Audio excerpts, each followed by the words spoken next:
नमस्कार साथियों, welcome back to Hariom inspires India.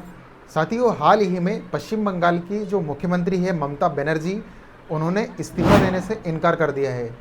आखिर क्या है मांजरा, हम समझने का प्रयास करेंगे इस वीडियो में। क्यों उन्होंने अपने सीएम पद से इस्तीफा देने से इनकार कर दिया है, हालांकि जबकि इलेक्शन हो चुके हैं, बीजेपी को 200 से ऊपर सीटें जो है वो मिल चुकी है। पूर्ण बहुमत के साथ में बीजेपी जो है सरकार बनाने जा रही है। लंबे समय से ममता बनर्जी सीएम बनी हुई है और अभी उनका कार्यकाल जो है वो 7 मई को समाप्त होने वाला है। ऐसे में उनका ये बयान आना क्या है, केवल पॉलिटिकल स्टंट है या फिर कुछ और माजरा है, हम समझने का प्रयास करेंगे। लेकिन वीडियो में आगे बढ़ने से पहले यदि आपने अभी तक हमारे चैनल को सब्सक्राइब नहीं किया, इस तरीके के जियो पॉलिटिक्स में यदि आप इंटरेस्ट रखते हैं तो हमारे चैनल से आप जुड़िएगा, सब्सक्राइब कीजिएगा। इंडिया के अंदर, स्टेट्स के अंदर किसी भी मुख्यमंत्री का सरकार में बना रहना यानी कि अपने आप में कोई इंडिविजुअल नहीं होता है। भारत में मुख्यमंत्री की कुर्सी यानी कि स्टेट्स के अंदर सीएम की कुर्सी किसी एक व्यक्ति विशेष की नहीं बल्कि बहुमत की होती है। मतलब जिस पार्टी का या गठबंधन के पास 50% से अधिक विधानसभा की सीटें यानी कि विधायक होते हैं, वही सरकार बनाता है। अब अगर चुनाव में बहुमत चला गया है तो क्या टेक्निकली मुख्यमंत्री की कुर्सी भी खतरे में आ जाती है, हम समझने का प्रयास करेंगे। अब सवाल यहाँ पर यह आता है कि अब अगर सीएम मुख्यमंत्री पद से जो है इस्तीफा देने से इनकार करता है तो यहीं पर एंट्री होती है राज्यपाल की।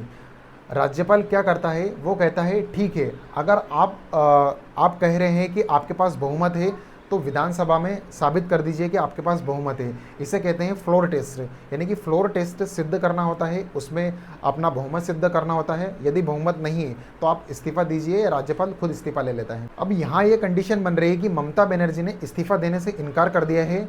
यदि कोई मुख्यमंत्री इस्तीफा देने से इनकार करता है कि मैं इस्तीफा नहीं दूंगा तो क्या होगा? क्या संविधान राज्यपाल को पावर देता है कि वो मुख्यमंत्री को हटा सकता है, यानी सीधा पद से बर्खास्त कर सकता है?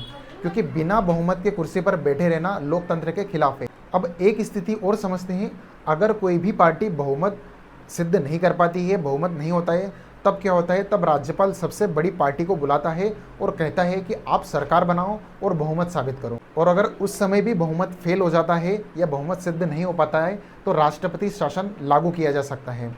तो हाल ही में पश्चिम बंगाल की सीएम ममता बनर्जी की जो कल की डेट है यानी कि 7 मई को जो है उनकी सरकार का जो टेन्योर है वो समाप्त होने वाला है।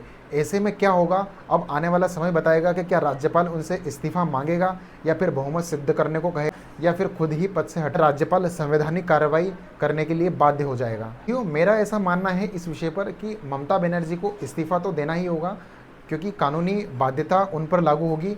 और ऐसी स्थिति में उनका जब टेन्योर ख़त्म हो जाता है तो जब उन्होंने ममता बनर्जी ने मना किया है कि मैं इस्तीफा नहीं दूंगी, ऐसी स्थिति में राज्यपाल बहुमत सिद्ध करने को कहेगा। और यदि बहुमत सिद्ध नहीं कर पाते हैं तो बहुमत दूसरी पार्टी को बुलाया जा सकता है कि आप बहुमत सिद्ध कीजिए।